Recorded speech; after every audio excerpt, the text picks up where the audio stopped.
Imagine you're sitting in a quiet room late at night, and somebody walks in and tells you something that sounds completely reasonable.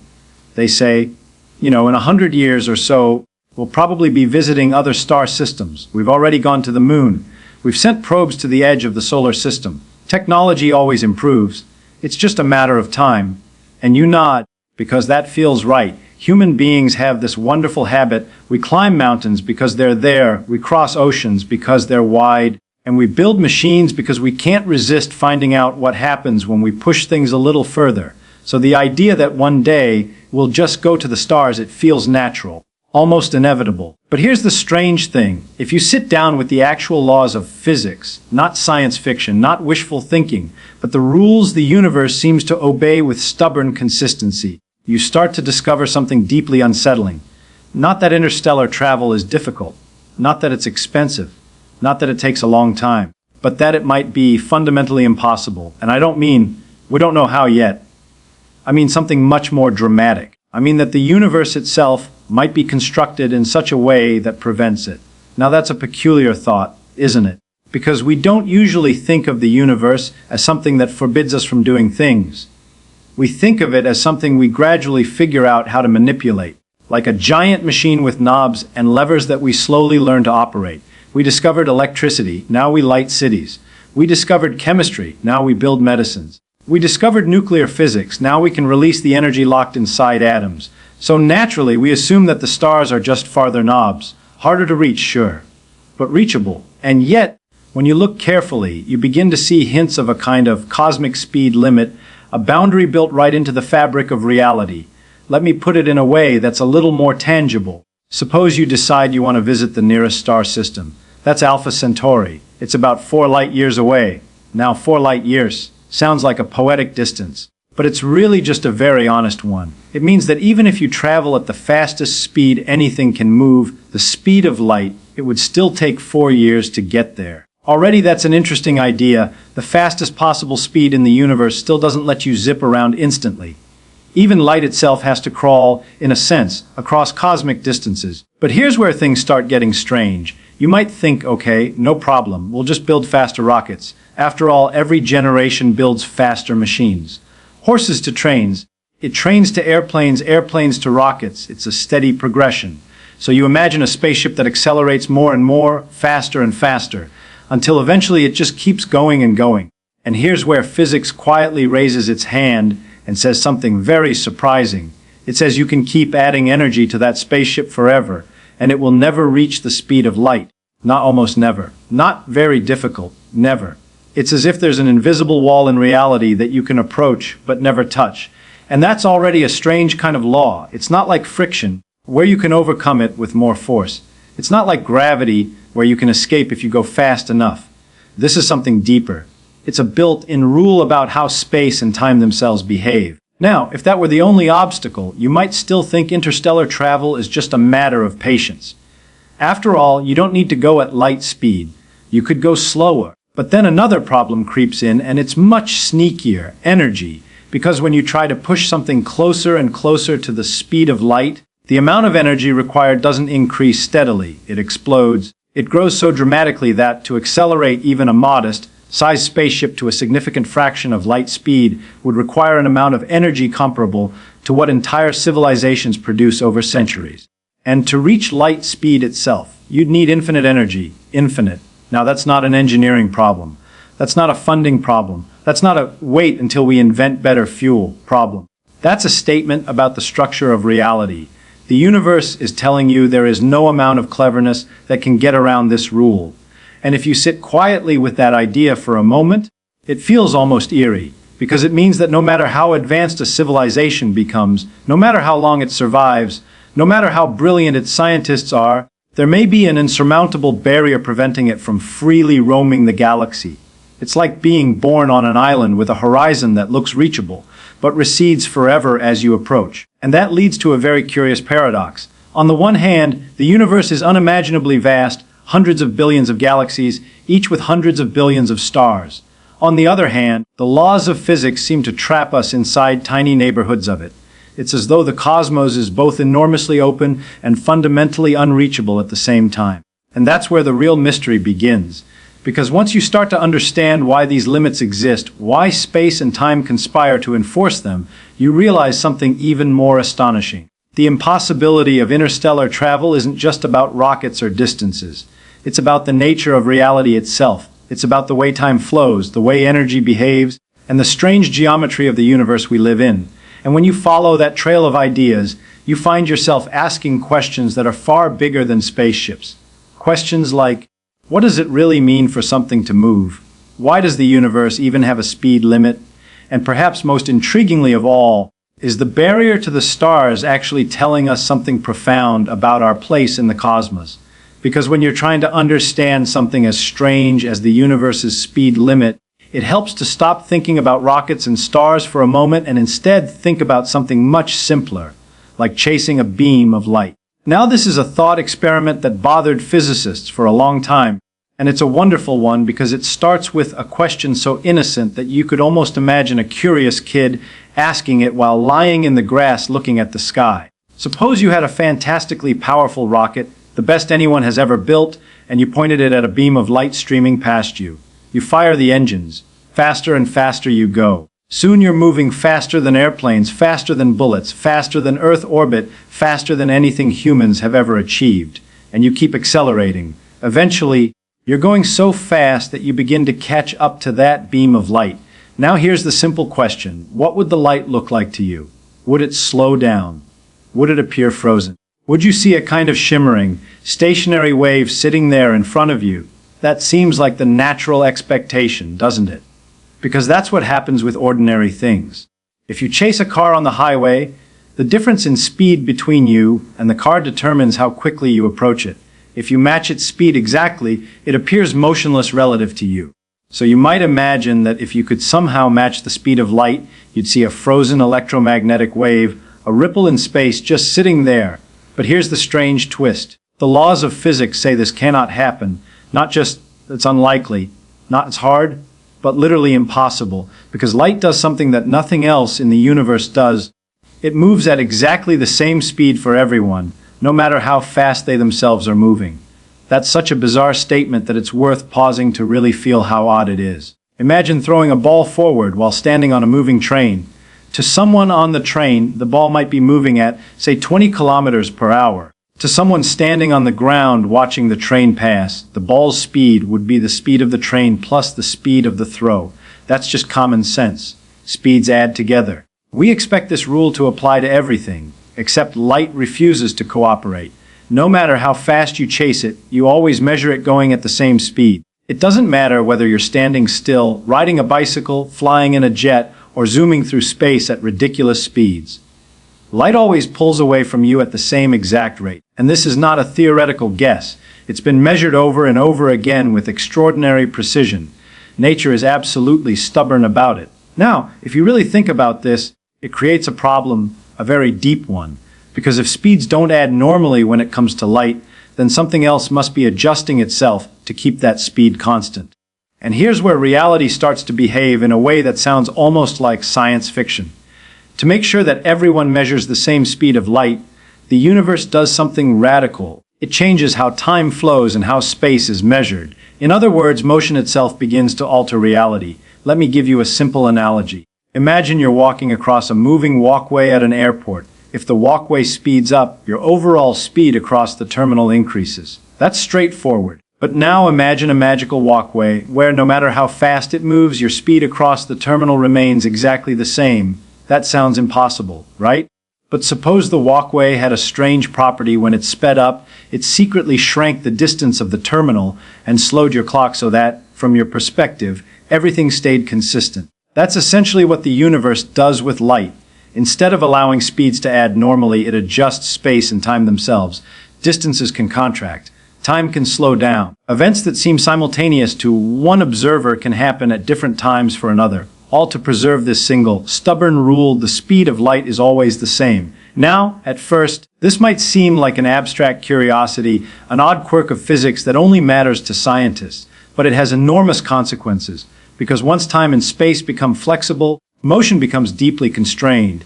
As you accelerate faster and faster, time for you begins to slow relative to others. Your length in the direction of motion shrinks, and most crucially, Your inertia increases. That last one is the key. The faster you move, the harder it becomes to accelerate further. Not in a linear way, not in a gentle way, but dramatically. It's like trying to push a sled across snow that gets thicker and thicker the faster you go. At first it slides easily, then it starts resisting. Then it feels like it weighs 1,000 times more. And eventually, pushing any harder doesn't make it go faster at all, it just builds up more resistance. This effect isn't due to friction or mechanical limitations. It's built into the structure of space-time itself. As your speed approaches the speed of light, your effective mass, the energy required to change your motion, grows toward infinity. And that means something very stark. No matter how powerful your engines are, no matter what fuel you invent, no matter how advanced your civilization becomes, you can never supply enough energy to push something with mass all the way to light speed. You can get close, extremely close in principle, but never reach it. And that's where the dream of easy interstellar travel starts to unravel, because the distances between stars are so vast that even traveling at a large fraction of light speed would take decades, centuries, or longer from the perspective of people waiting back home. And the energy required to achieve those speeds is so enormous that it begins to rival the total energy output of entire planets.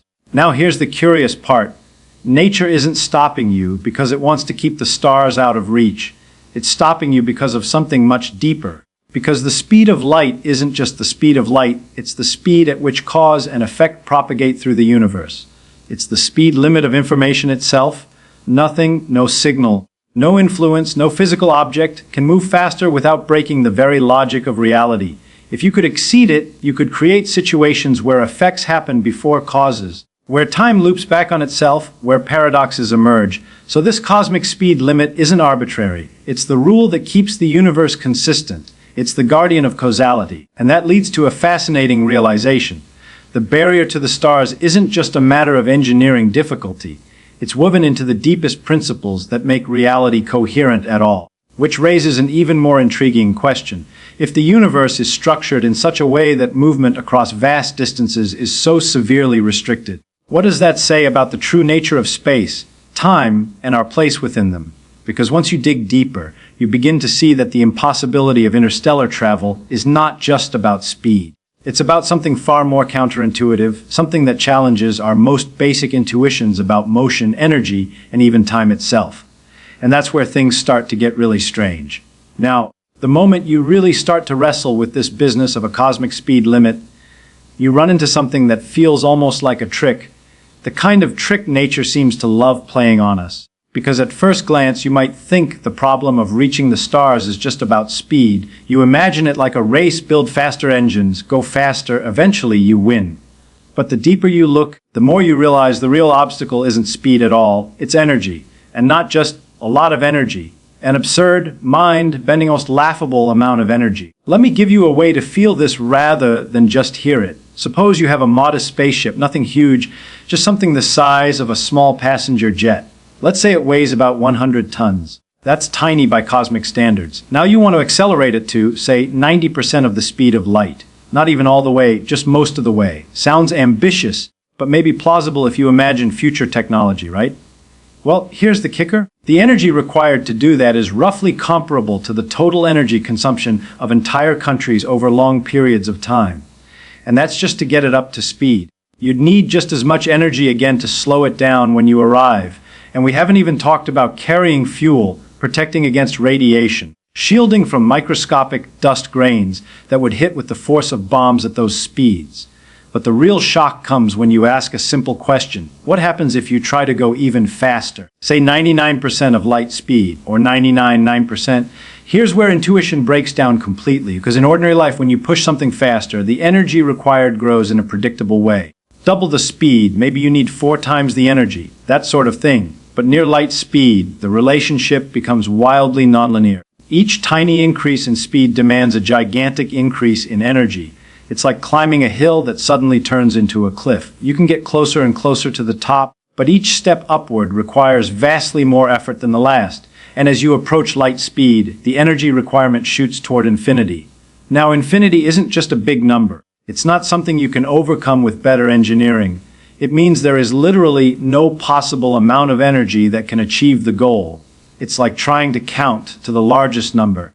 You can always add one more, but you never arrive at infinite. So the universe has built into its structure a kind of unreachable horizon. You can approach it forever. You can get arbitrarily close, but you can never cross it. And that's already astonishing enough. But the story gets even stranger, because as you approach these extreme speeds, time itself begins to behave in ways that sound almost like magic.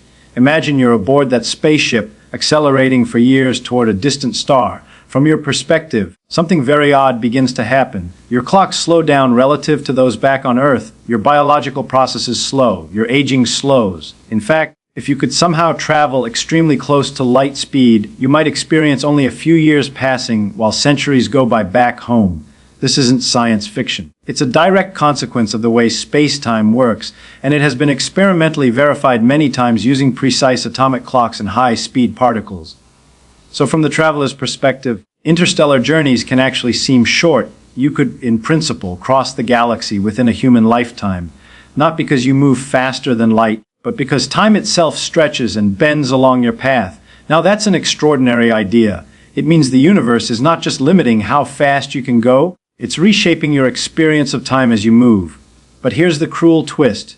While time may shrink for the traveler, the energy required to create that situation still explodes. So you can trade time for energy, in a sense, but the cost becomes prohibitive beyond imagination. And then there's another problem that creeps in quietly, but becomes devastating when you think about it. Even if you could somehow solve the energy problem, even if you had engines of unimaginable power, space itself is not empty. It's filled with tiny particles, atoms, dust grains, incredibly sparse, yes, but not non-existent. At everyday speeds, these are harmless. At a significant fraction of light speed, they become deadly, because kinetic energy depends on speed squared. A single grain of dust hitting a spaceship at near light speed would release energy comparable to an explosive device. It would punch through shielding like a bullet through paper. And over interstellar distances, you would encounter countless such impacts. So now you begin to see a kind of convergence of obstacles, not just one barrier, but many, all arising from the same fundamental principles. Energy limits, time distortion, radiation hazards, collision energies, and they all point back to one central truth. The structure of space-time itself strongly resists fast, long-distance travel. It's almost as if the universe is built to keep things locally connected rather than freely roaming. And that raises a very interesting philosophical question. Why should that be? Why should reality favor local interactions over distant ones? Why should there be a speed limit at all? Because if you think about it, there's nothing logically necessary about having a maximum speed. You could imagine a universe where influences propagate instantly, where you could send a signal across the galaxy in zero time, where cause and effect aren't constrained by a finite speed. But our universe doesn't work that way. And the reason goes deep, deeper than rockets, deeper than energy, deeper even than relativity itself. It touches on the very nature of information and causality. Because if there were no speed limit, you could do something profoundly strange. You could send information faster than light. And if you could do that, you could construct situations where messages arrive before they were sent. You could create loops in time. You could violate the logical order of cause and effect. In such a universe, paradoxes would run wild. You could warn yourself about events before they happen. You could prevent causes after seeing their consequences. Reality would lose its internal consistency. So the speed of light isn't just a physical constant. It's the rule that protects the logical structure of the universe. It's the boundary that keeps time flowing in a coherent way. And suddenly, the impossibility of easy interstellar travel doesn't feel like a random limitation anymore. It feels like the unavoidable consequence of living in a universe where cause must precede effect, where information must move at finite speed, where space-time itself has a built-in geometry that enforces consistency. And when you step back and look at all of this together, something rather profound begins to emerge. The barrier to the stars is not just technological, it's not just practical, it's deeply tied to the fundamental architecture of reality. And once you see that, you start to realize something even more astonishing. The universe may not be designed for easy exploration across vast distances. It may instead be structured in a way that emphasizes something else entirely, something local, something intimate, something about how observers experience time and space within their own tiny regions of the cosmos. And that realization leads to a final, much bigger perspective, one that shifts the question entirely away from why can't we travel between stars easily, to something far more mysterious. What does it mean that the universe is so vast and yet so profoundly divided by the rules that make it work at all? When you first hear all of this, the speed limits, the impossible energy requirements, the way time stretches and space contracts, it can feel a little disappointing. Because there's a very human part of us that wants the universe to be easily explorable. We like the idea that if we just become clever enough, just advanced enough, we'll eventually roam freely among the stars the way we now fly across continents. It's a very natural expectation. After all, that's the story of human history. Every boundary we've encountered eventually yields. Mountains once seemed impassable, now they're crossed by tunnels. Oceans once felt endless, now they're routine flight paths. The sky once seemed unreachable, now we orbit the Earth. So we carry this quiet assumption that the stars are just the next frontier. But when you really sit with the physics, when you trace it all the way down to the deepest principles, you begin to see something surprising. The universe isn't built like an open highway. It's built more like a vast landscape of islands. Each star system is its own little world, separated not by walls you can climb over, but by something much more subtle and absolute, the very way space and time are stitched together. And that changes the emotional picture entirely, because it suggests that the immense size of the universe isn't just an invitation to wander. It's also a statement about separation. Think about this. Light from the nearest star takes over 4 years to reach us. Light from the center of our galaxy takes tens of thousands of years. And light from distant galaxies has been traveling for billions of years before arriving here. When you look into the night sky, you're not just seeing faraway places. You're seeing faraway times. The universe is not only vast in space, it's vast in time. Every point in the cosmos is locked into its own local now, connected to others only by signals that crawl at finite speed across unimaginable distances. And that means something very profound. It means the universe is not a single, simultaneous stage where everything exists together in a shared present. Instead, it's more like a patchwork of overlapping histories, each region experiencing reality on its own timeline, connected by slow threads of light. And suddenly the impossibility of easy interstellar travel starts to look less like a frustrating limitation and more like a natural consequence of this structure.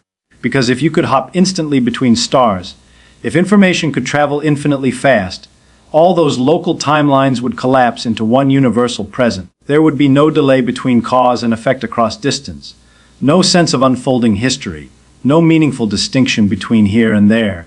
In a strange way, the slowness of light, the cosmic speed limit, is what gives the universe its depth.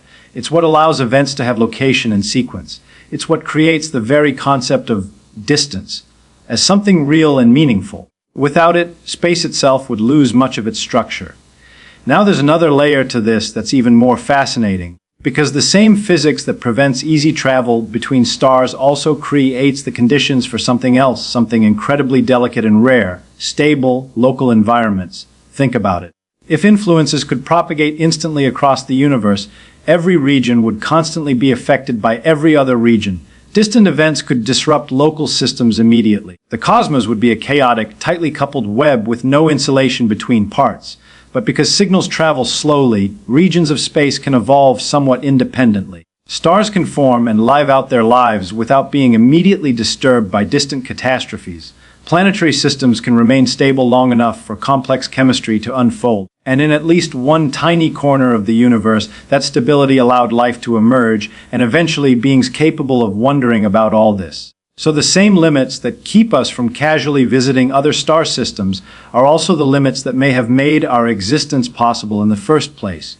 And that leads to a rather beautiful irony. The universe may be too vast for us to explore physically, but it is perfectly structured for us to explore intellectually. Because while we can't travel to distant galaxies, we can receive their light, we can decode their signals, we can understand their physics, we can reconstruct their histories. In a very real sense, we can know the universe far beyond what we can ever physically reach, and that's a remarkable situation, because it means knowledge is not bound by the same limits as motion. Your body may be confined to a tiny region of space, but your understanding can span billions of light years. You can hold in your mind the birth of stars, the collisions of galaxies, the expansion of the cosmos itself, and that's something extraordinary. It suggests that perhaps the deepest way we are meant to explore the universe isn't by traveling through it, but by understanding it, because the laws that limit our physical reach simultaneously grant us a kind of intellectual access that is almost limitless. Now, when you think about interstellar travel from this perspective, the question changes completely. Instead of asking, why can't we easily go to the stars? You start asking, what kind of universe would allow such travel, and would that universe even be stable, coherent, or habitable? And the answer appears to be, maybe not. A universe without a speed limit would likely be chaotic and paradoxical. A universe where distances didn't matter might not allow complex structures to form. A universe without the constraints of space-time might not support the very conditions needed for observers to exist. So the impossibility of easy interstellar travel isn't just an unfortunate constraint. It may be inseparable from the very features that make the universe orderly, structured, and capable of supporting life. And when you really let that sink in, it changes how you feel about the night sky. Because instead of seeing it as a map of unreachable destinations, you begin to see it as a grand, interconnected system governed by deep, elegant principles. You realize that every star you see is not just a distant place you can't visit. It's a piece of a cosmic story you're already part of. Its light has traveled across time and space to reach you. It has interacted with your eyes, your brain, your understanding. In a very real sense, you are already connected to it. And maybe that's the most profound insight of all. The universe doesn't need to be easily traversable to be deeply knowable. Its vastness doesn't diminish our place within it. It highlights the extraordinary power of a mind capable of grasping its laws. So yes, the physics of space-time may make interstellar travel extraordinarily difficult, perhaps forever impractical on human scales, but those same laws reveal something far more astonishing. They reveal that we live in a universe where understanding can travel farther than any spaceship ever will, where curiosity can cross distances that matter cannot, where the deepest exploration happens not through engines and fuel, but through thought, imagination, and the relentless desire to ask, why does the universe work this way? And that, in the end, may be the most remarkable journey of all.